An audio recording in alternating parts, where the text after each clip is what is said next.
27 রজব রাতের বেলায় প্রিয় নবী সাল্লাল্লাহু আলাইহি সাল্লাম তার চাচাতো বোন উম্মে হানির ঘরে ঘুমিয়েছিলেন।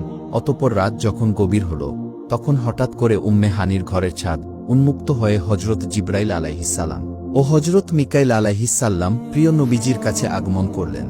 অতঃপর তারা নবীজিকে ঘুম থেকে জাগ্রত করে বললেন, হে আল্লাহর রাসূল, মহান আল্লাহ তাআলা আপনাকে আরশে মহল্লায় ডেকে পাঠিয়েছেন এবং আপনার দিদারের জন্য অপেক্ষা করছেন।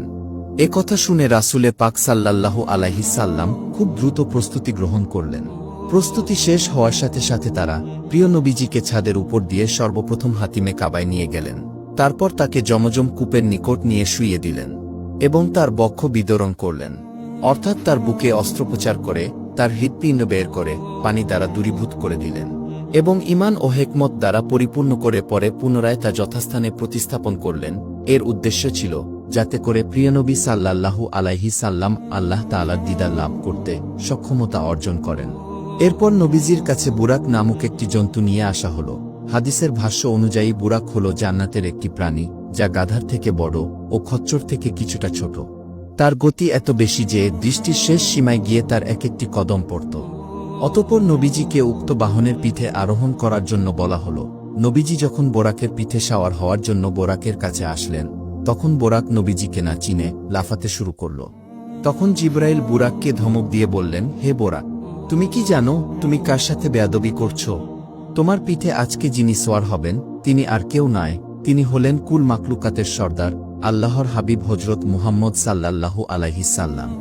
আজ পর্যন্ত তার চেয়ে কোনো সম্মানিত বান্দা তোমার পিঠে আরোহণ করেননি।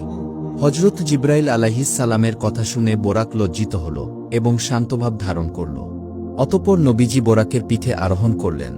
বোরাকের পিঠে আরোহণ করার পর হজরত জিবরাইল আলাইহিস সালাম বোরাকের রূপ ধরলেন এবং হজরত মিকাইল আলাইহিস সালাম বোরাকের লাগাম ধরে সামনে অগ্রসর হতে লাগলেন। অতঃপর যেতে যেতে তারা খেজুর গাছে পরিপূর্ণ একটি প্রান্তরে পৌঁছালেন।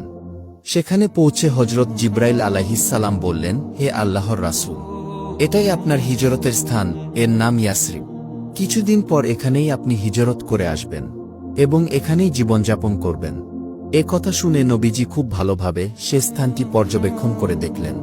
এরপর পুনরায় তারা আবার রওনা করলেন এবং সাদা রঙের একটি জমিনে পৌঁছলেন। তখন হজরত জিবরাইল আলাইহিস সালাম বললেন, হে দয়াল নবীজি, এর নাম মাদায়েন। এখানেই পবিত্র তুর পর্বত অবস্থিত রয়েছে, যেখানে হজরত মুসা আলাইহিস সালাম আল্লাহ তাআলার সাথে কথা বলতেন এবং তার তাজাল্লি প্রত্যক্ষ করেছিলেন। রাসূলে পাক স্বচক্ষে এমন বরকতময় জায়গা দেখে আল্লাহ তাআলার শুকরিয়া আদায় করলেন। অতঃপর পুনরায় তারা আবার সম্মুখে অগ্রসর হতে লাগলেন। যেতে যেতে বেথেলহেম নামক একটি জায়গায় এসে পৌঁছলেন। তখন হজরত জিবরাইল আলাইহিস সালাম বললেন, হে নবীজি, এটাই হল হজরত ঈসা আলাইহিস সালামের জন্মস্থান। এ কথা শুনে নবীজি খুব ভালোভাবে সে জায়গাটি পর্যবেক্ষণ করে দেখলেন। এরপর পুনরায় তারা আবার সম্মুখে অগ্রসর হতে লাগলেন। এমন সময় নবীজি একজন বৃদ্ধা মহিলাকে রাস্তার উপর দেখতে পেয়ে জিবরাইলকে তার পরিচয় জিজ্ঞেস করলেন। জিবরাইল আলাইহিস সালাম বললেন, হে আল্লাহর রাসূল, আপনি সামনে অগ্রসর হন। জিবরাইলের কথামত রাসূলে পাক সাল্লাল্লাহু আলাইহি ওয়াসাল্লাম সামনে অগ্রসর হওয়ার পর আরও একজন বৃদ্ধ লোককে দেখতে পেলেন, যে ব্যক্তি নবীজিকে বারবার তার কাছে ডাকতেছিল।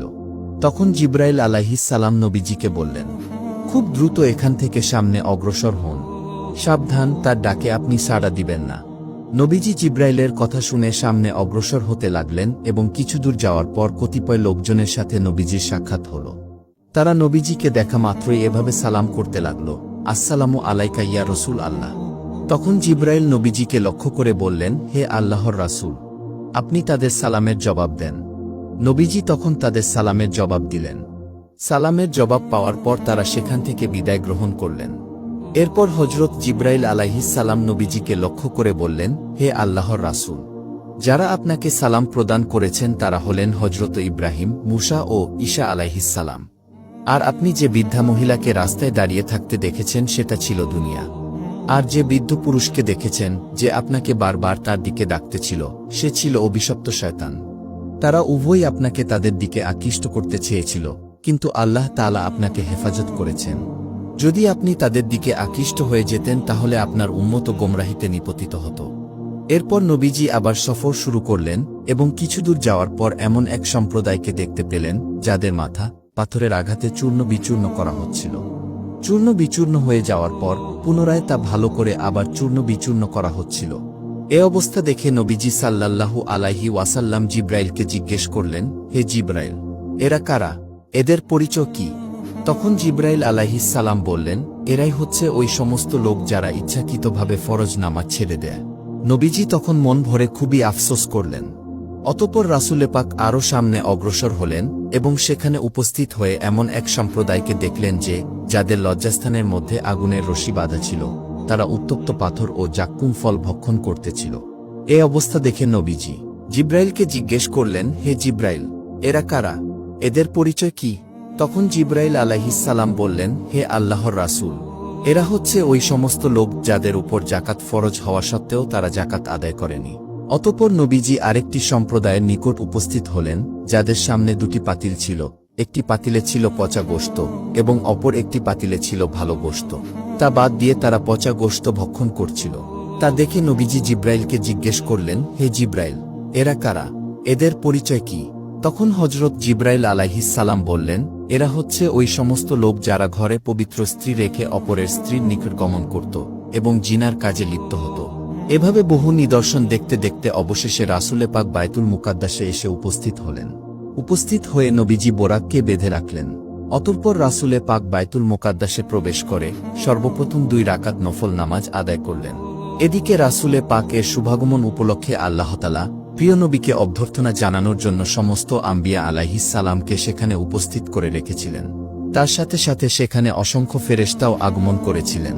অতঃপর হযরত জিব্রাইল আলাইহিস সালাম আজান দিলেন।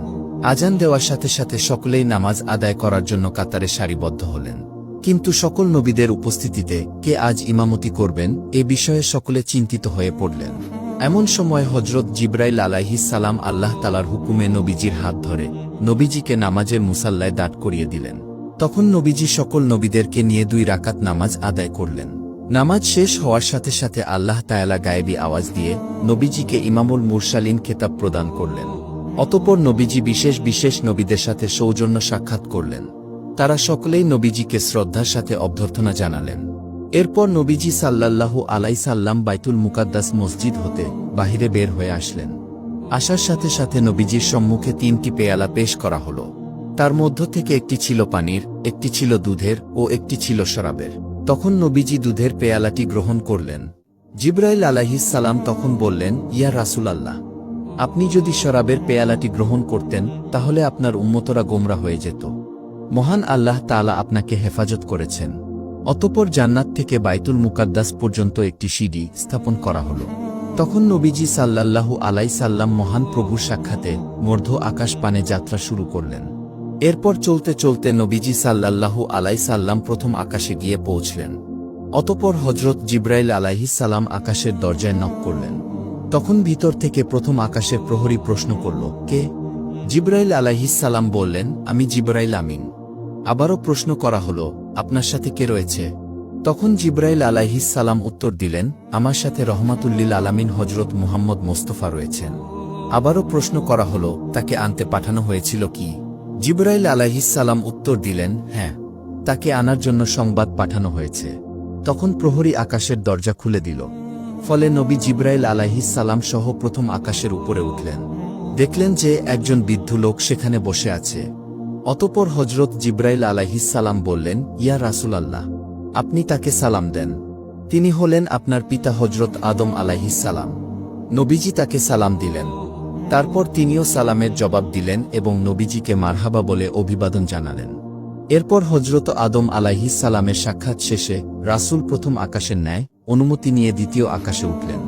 সেখানে পৌঁছার পর রাসূলে পাক হযরত ঈসা আলাইহিস সালামের সাথে সাক্ষাৎ করলেন। এরপর চলে যান তৃতীয় আকাশে, সেখানে সাক্ষাৎ হয় হযরত ইউসুফ আলাইহিস সালামের সাথে। এরপর চলে যান চতুর্থ আকাশে, সেখানে সাক্ষাৎ হয় হযরত ইদ্রিস আলাইহিস সালামের সাথে।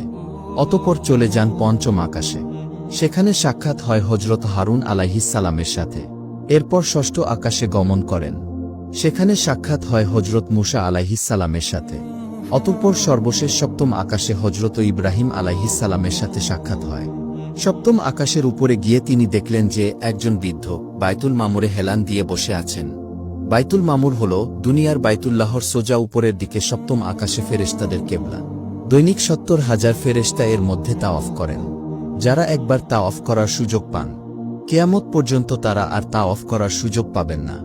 এখানেও হজরত জিব্রাইল আলাইহিসসালাম, রাসূলে পাক এবং হজরত ইব্রাহিম আলাইহিসসালামের সাথে পরিচয় করিয়ে দিলেন। সকলের পরিচয় পাবার পর এরপর কিছু সময় তারা মত বিনিময় করলেন। মত বিনিময় এবং আলাপ আলোচনা শেষ হওয়ার পর রাসূলে পাক তাদের কাছ থেকে বিদায় নিয়ে